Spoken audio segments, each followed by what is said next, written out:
Good morning, good afternoon, good evening, and good night. Welcome to the Fly With Us podcast. This podcast is bringing the art of conversation, self-love, self-care, mental health care and protection, life lessons, love lessons, and everything in between. Today, we're going to talk about overprotective fathers. Yes, no, maybe so. Need them, don't need them, want them, don't want them. I'm your girl, Lady Bounce. I'm Kryptonite. All right, so everybody's been talking about T.I. Yes. So go on, hit us with the mindfulness minute so we can get into this. Yes. We're going to talk about Mr. You can do whatever you like to anybody pretty much whenever you want to, including me. But we not going to talk about that right now today. We're going to talk about something else. Okay, right now we're going to talk about a larger context. All right. I do not deny the analytic, fact-based nature of my mind, but I place information in its larger context as part of the natural networks in which humanity is situated. I strive to see the whole picture and not just one locality. The analytic, active mind excels at examining situations from different angles, weighing the pros and cons, and keeping detailed information. Increasingly, the analytic mind partners with the technologies like smartphones and computers. But this fact-driven approach does not truly succeed at putting information in its larger context. Zooming out to look at the human being situated within the networks of nature.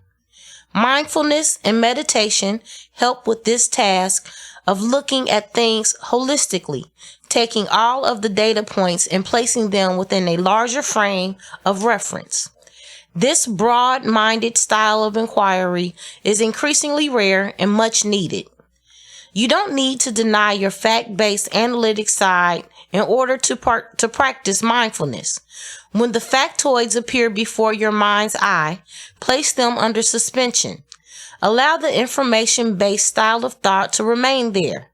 See its findings arrayed before you, but avoid drilling down into any particular vein of inquiry. Strive to remain the observer of all that the mind surveys. Go into a restful, contemplative mode in which the analytic mind rests and the receptive mode takes over.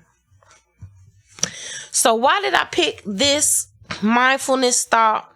Well, because for today's topic, we will be talking about T.I.'s comments about his daughter, Deja, and the fact that he goes on yearly gynecological visits with her to make sure her hymen is still intact. So there's been a bunch of backlash about this situation. Mm-hmm. So that raises a question, and especially one where, say maybe a single mother may be involved, or you don't even have to be a single mother. I suppose you could be a single mother that has a child, and you can be a single mother that, or you can be a child that is a product of a single mother. Maybe your father just wasn't in your life. Right. So is he being a nosy, controlling, manipulative parent, or is he being a genuinely concerned father that's trying to protect his daughter? I say it's all of the above, with a little more protection than it is nosiness. I agree.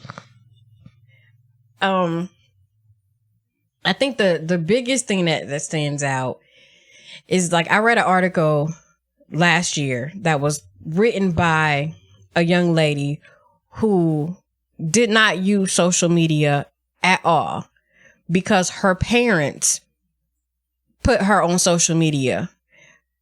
She said, all of her highs in her life, all of her lows, all of her jokes, her funny moments, her awkward stages, her parents, being parents, you brag about your kids on Facebook or Instagram or whatever. They had done that to her so much that when she got of age to have social media herself and she saw all this stuff they put out there, she was like, my whole life has been, put out for the world to see.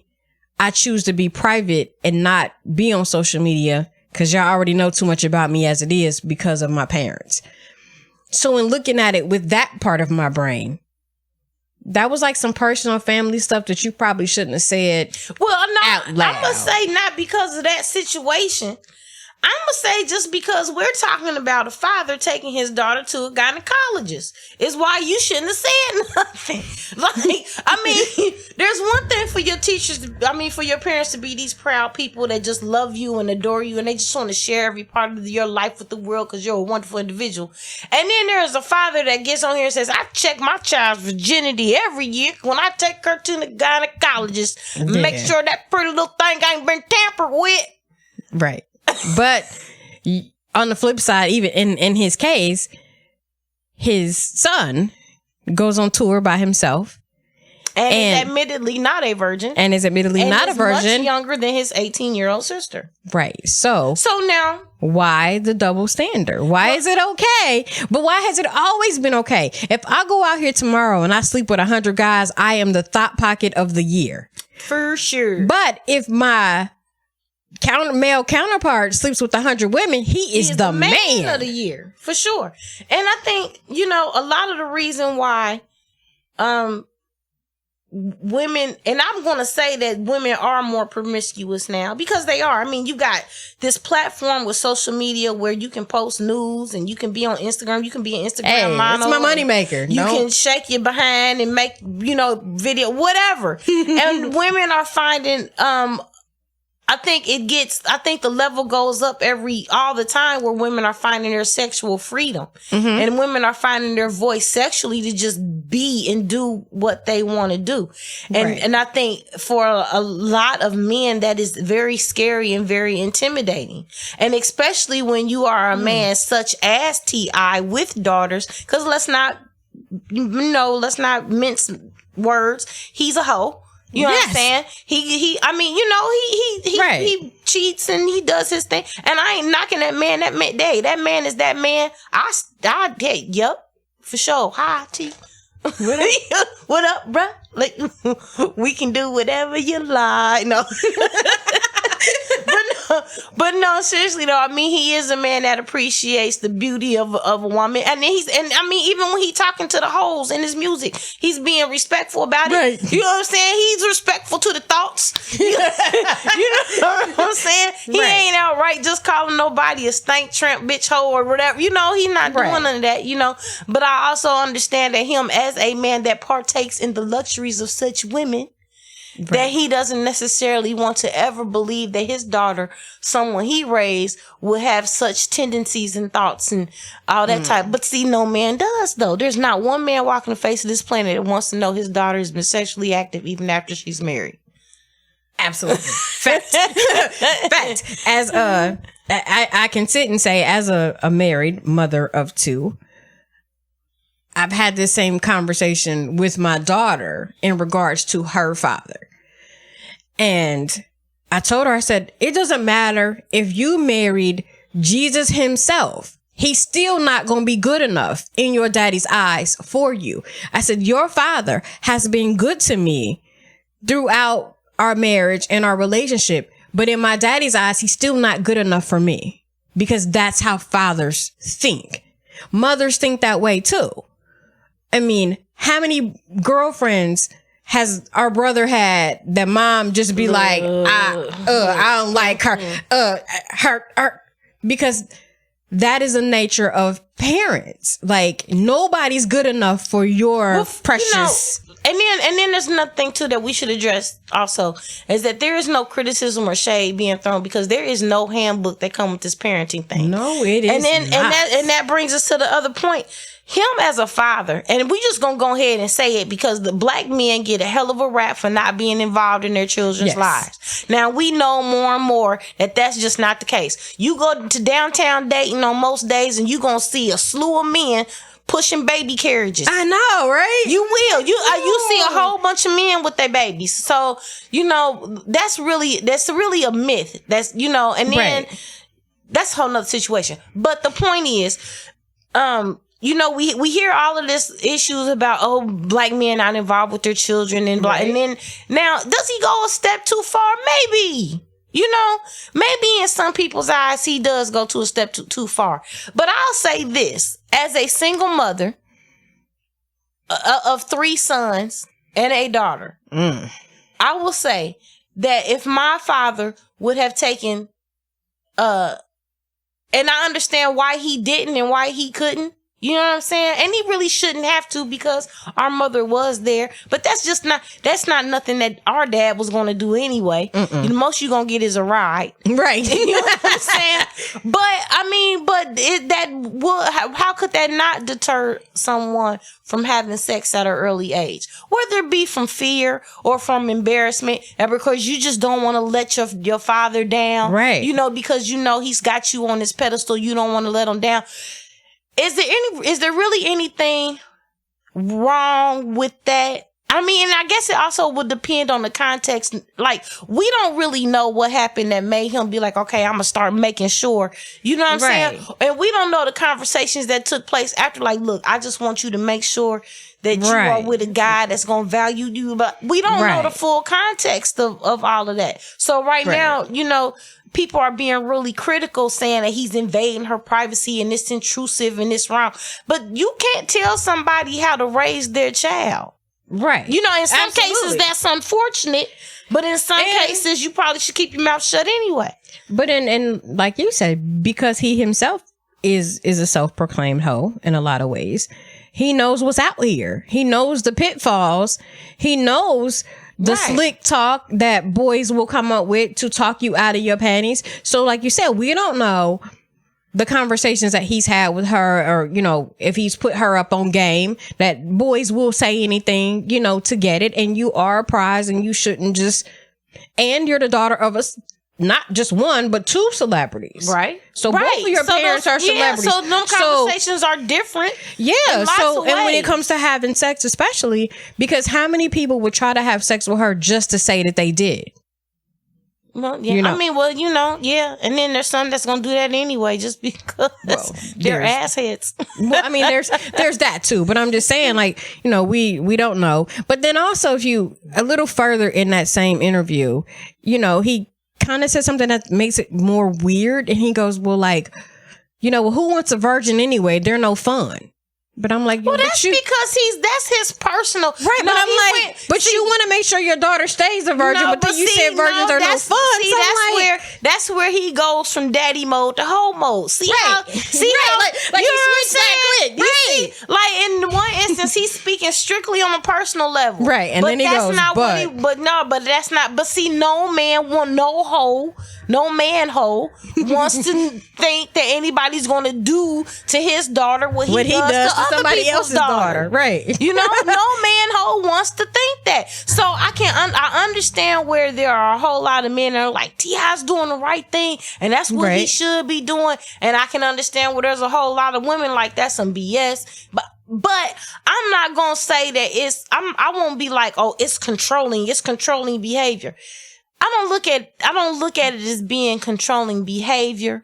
I truly feel like, and I only say this because I believe we have some insight as to his character and as to how he raises his children because of the fact that they do have a reality TV show, where we can really see the comings and goings of their daily lives and their interaction with one another. Yeah. So seeing that show and being a fan of that show and seeing his character as a man, both good and bad. Yeah, I totally expect what's coming out of this man's mouth. You know the good and the bad. You know what I mean? Because he is chauvinistic. You know what I'm saying? Because they played another clip of like an interview where him and Tiny were together when he was saying he owns a portion of her box. Yeah, but if you think about it though, you have these people who are these huge, you know, Christians and Bible thumpers, but it does say in the Bible that once you become married, that your body does belong to your husband. So yeah, well, see, this is my problem with that because the Bible was written by a man, right? But I'm just saying that, I mean, aside from the analytical reasons why it's total BS, but you have these people, if that is what you believe and you believe in the Bible and you believe what the Bible says and you take it for this here, then I don't see why everybody's having such a big problem. Well, with the what problem is that everybody doing. don't believe that. Right. I mean, I don't believe see, that's that. the problem. Well, no, see, that's what it is, though. That's why. Because not everybody gonna sit down and be like, well, that's what it says in the Bible. Look, yeah, because the Bible says a lot of things that we do the complete opposite of. Right. If you choose to believe what it says in the Bible, then feel free to do so. Right. But there are some of us that choose not to believe everything that was written down in that Bible. There are some things that just seem like it was the idea of some guy that was writing it at the time. Right. But, far be it from me to be a Bible analytic critic. You know what I'm saying? I don't know. You it's like anything else. It's a feeling. You take the pieces that make sense to you and you roll with it. And that's pretty much all you it into your life. Can't nobody really tell you what was meant by who for real. You know what I'm saying? Like, we can guess all day long that we want to, but no. Okay, I'm gonna get off of that. So when it comes to this to this parenting thing in general, but especially Black fatherhood, there is this fine line that I feel like men have to toggle. If I don't do this, then I'm a horrible father. But if I do this, then I'm going too far. So where do but like in the case of T.I., there, and everybody, people are on one side. Oh, he's a great dad for doing this. No, he's a terrible dad and he's controlling. He's doing this, that, and the other. But would you rather have a dad that's involved like that, or a dad who ain't nowhere to be found? Well, see, that's the thing. There's no toggling. You're either going to be a parent or you're not. And you're just going to do that to the best of your ability. Now, if this man feels like taking his daughter to a gynecological visit is going to ease his woes about what his daughter is doing,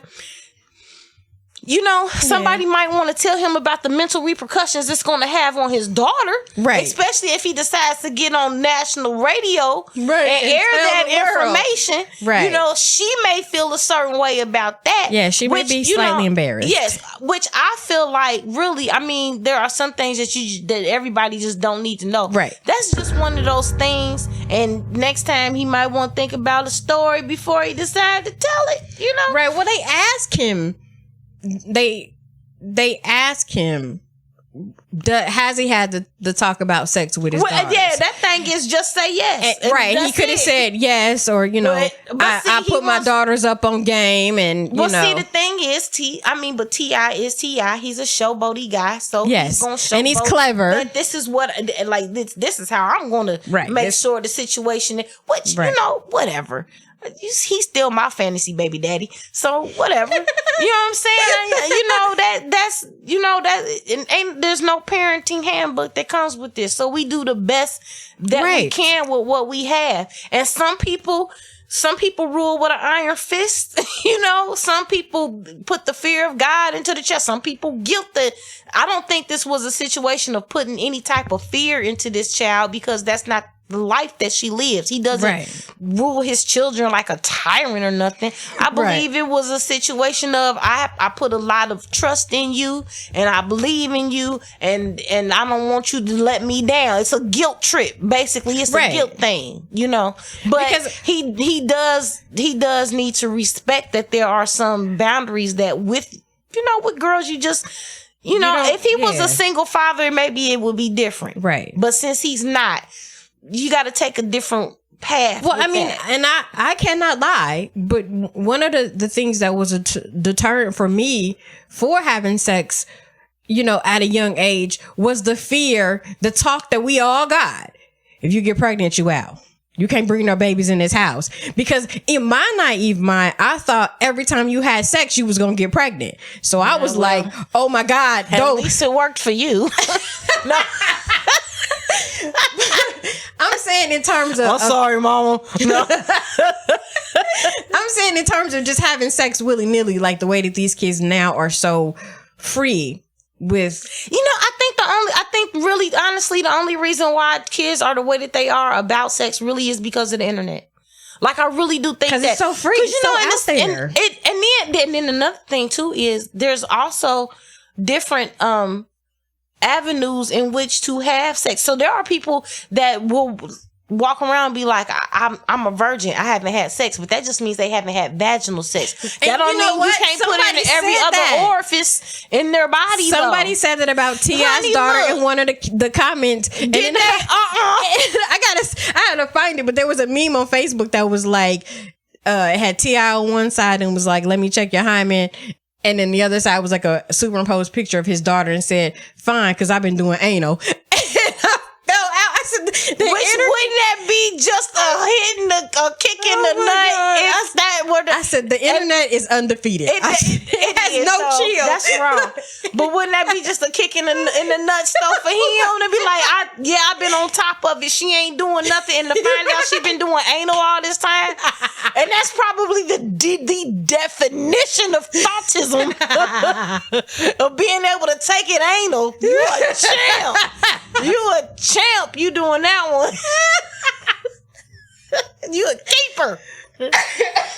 But anyway, though, seriously though, I mean, if you remember not too long ago, they was doing a dang on show like on 2020 or Dateline or something where they were talking about all these teens in the suburbs that was sexually active and promiscuous, and there was like a school where there was sexting, jumping off. Everybody had pictures of everybody, and they was doing makeout parties, but nobody was having vaginal sex. Everybody was taking it anally and giving blowjobs. Right. Like, you know what I'm saying? And then why do we treat sex like such a taboo? I believe that like we are the only country really. Yes, we that are. Really that we treat it the way where we do. Like it's bad. And because of the way that we treat it except that way. For maybe what I mean, I'm going to say except for a Muslim country, but that's because of you hear about the burqas and. Well, that's only for women though. They don't do it that way for the males, but for the women, yeah, it is.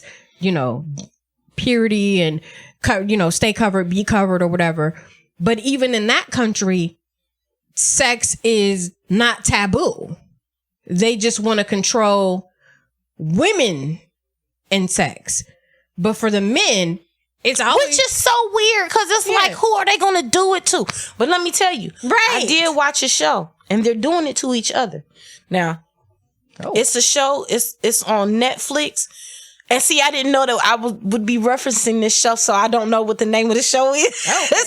But I think it's called like How Gay is Iraq or How Gay is Afghanistan. It's something to that effect. And it was a documentary about a gay man who was from Britain. He actually is from Britain, but he went to his home country, and I believe his parents fled from there, and they went to England, and that's where he was raised. Wow. I'm not sure that he was born there, but I believe that's where he was raised. And he went back, and he just wanted to see what the culture was because he is gay. And so he went back and he talked to people that were gay. But there is a whole nightlife that jumps off. A whole subculture. Listen. There's a whole nightlife that jumps off of straight men who go downtown and have sex with other men until they can find a woman to have sex with. Wow. They don't consider themselves homosexual or gay because they like women. They just don't have one right now. Well, Tank said you can. No, he did not. I heard that, and he didn't say that. It was taken out of context. You can give it and not be gay. And it was taken out of context. He didn't quite say that, but don't ask me to repeat it because that's the spur of the moment. And I never like looked it up because I don't like. Well, I heard it was a breakfast. I heard the Breakfast Club. I'm not a fan of Tank, so I really don't care. Yeah, I really. So I'm like, if he's gay or not gay, he could get it too. Though he's fine. It makes me know. No, I don't think. But I'm not gonna say he can't. But that's only if. Never mind. I'm about to get into some political. Somebody gonna be right here like you're homophobic. So because in this country that we do treat sex as such a bad and taboo thing, that is why the kids gravitate to it. Because we always don't do that. Don't do it. Don't do it. Such a bad thing. You know what I'm saying? And we shouldn't do that. It's a part of life, and we got to stop teaching our kids this because we do make it seem like, oh, what's this wonderful, alluring thing that I'm not supposed to do? And then I have all of these feelings and blah blah blah, these hormones. So and then you can't tell them not to feel their feelings, or you can't tell them to shut their hormones off just because they teenagers. It don't work that way. The best thing to do, is to have good communication with your children regarding sex. Like, I'm not naive to say that my children will never have sex, Right. But I hope that when the time comes when they feel like they're ready, that I've given them enough information that they make the right decisions when it's time to do it, as opposed to me saying, no, you better not, and don't you look at that girl, and don't you like it, and don't you look at that boy. And that's all, and that's all we can do with anything as parents. You know what I'm saying? We are supposed to guide them and rear them into a good direction, in the right direction, the direction that we feel is best for them. But in the end, the ultimate choice as to which direction they take is theirs. Right. Whatever they decide to do. We can only hope that they're taking the knowledge and the things that we've given them. Right. Into consideration. And one day me and my daughter was sitting and talking, and we was talking about something. I'm not sure, but she was saying to me, she was saying, "Mommy, why do you always tell me these things when we're together?" And I say, "Because baby, mommy work a lot, and I can't always be with you, but that don't mean that you can't hear my voice just because I'm not there. So if you ever think about doing something, I want you to think about us talking and what you think I might say. In case I was there, I want you to think about what I would want you to do." That's creepy. No, that ain't no. Hey, because it's like I believe that's true. I can't always be there with you, but if you can't always be there with your kids. No, you can't. But that doesn't mean that your voice can't be heard just because your presence isn't there. Oh, yeah. You know what I'm saying?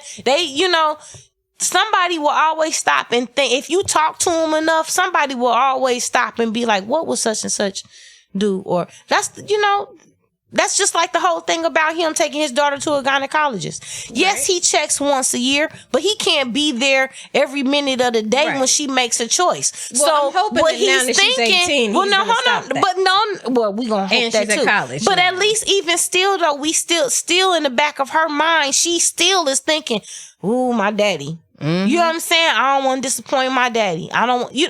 Even though he's not there, whether he goes to another gynecologist visit or not, right? You know what I'm saying? That's still going to be something that's going to weigh in her decision as to whether or not, you know what I'm saying, she has sex. Then again, she just might be like, "Woohoo!" Right? Like, "I's free." Like, half the girls or Catholic school girls that are they was talking about that too, like they the worst. Yeah, like when she get out, it's gonna be a wrap. All right, so let's get into some brain science right quick while we wrap this whole thing up. So 5 problems that kids with overprotective parents are likely to experience in adulthood.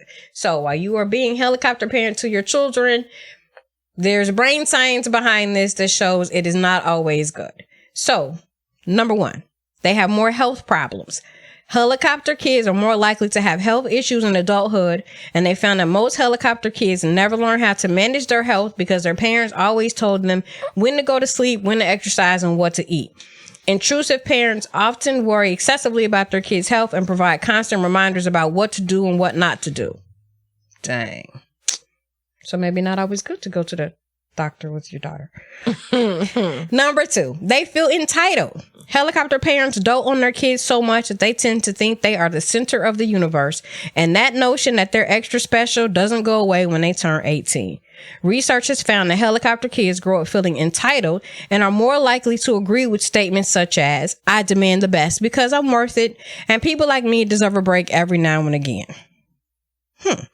Other studies consistently link a sense of entitlement to chronic disappointment and ongoing suffering in life. Wow. Number 3, they have emotional problems. Helicopter kids grow up without learning how to regulate their emotions because their parents did that for them. If they are sad, their parents cheer them up. If they are angry, their parents calm them down. Their lack of emotional regulation skills becomes a big problem once they leave the nest. Kids raised by helicopter parents are more likely to be depressed, and they also report less satisfaction with their lives overall. Number 4, they rely on medication. Helicopter kids aren't used to tolerating discomfort. Their parents shielded them from pain and prevented them from dealing with hardship. In addition, they're used to immediate gratification, and that will explain why they are so quick to reach for medicine to have their pain resolved, and they want it resolved now.